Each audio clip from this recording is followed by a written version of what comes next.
We're working on SDG 12, and that's the reasonable consumption, and we're looking specifically at how to reduce food waste in Cork. So we're in Cork City, in the Republic of Work, and we're looking at the SDGs. So we're looking specifically at SDG, Sustainable Development Goal 12. Our ambitious target is to reduce it by 50% by the year 2025 in domestic households.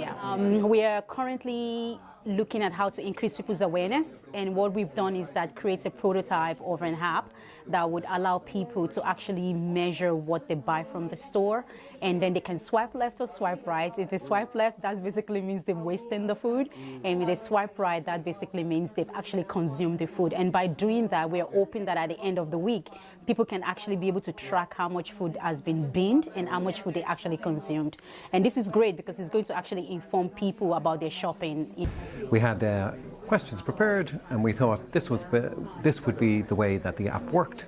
And then from having these conversations, we're learning how people think and how people shop and what they do, and would the app help them to do certain things to reduce food waste. Tonight, as a facilitator, I learned that people actually are very enthusiastic about this kind of project, and specifically I'll mention one of the feedback that we got tonight is that the fact that she would be able to measure what she's throwing away, she just thinks that it's absolutely amazing.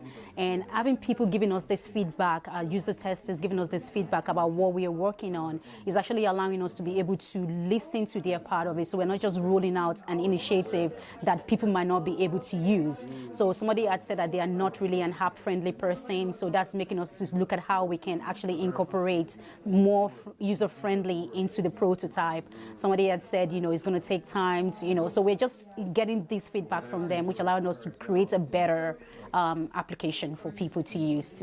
Well, there were a couple of things that would definitely be challenges for the app. So I think one of the challenges was that they're shopping multiple shops. So how does that work? One of the people was spending half of their money in a convenience store, so they're obviously shopping in and out a lot. And then there were people who were doing monthly and weekly shops, so we had assumed more that they would do monthly and weekly shops, whereas if they're doing more of this running around, it's the app would probably help. It would help them to keep track of it. They probably use it a lot more, which is interesting. The other thing that was really interesting that we hadn't thought of was one of the people suggested that we could give them recipes based on what they buy. So we have the information about what they buy, so why not suggest recipes? So we were thinking of suggesting recipes, but we haven't connected, sure, you know what they're buying, so then you could give them recipes on that. So I thought that was a great idea too. Yeah, so lots of... What does that tell you about what the value you're actually providing you, and why they would use this? Is it now changing the idea of food waste into something else? No, I think there were definitely things that would help, because the goal is to help to reduce the food waste, and it's that the app would provide them information to do that. So the recipe would help them buy just exactly what they needed for the recipe, and that could be based on how many people that are in the family. So if you're making lasagna for 6 people or 4 people or 2 people, what do you need to buy? I think the other thing that was interesting was one of the people was saying that it would really help, the app would really help if they knew what was on their shelf.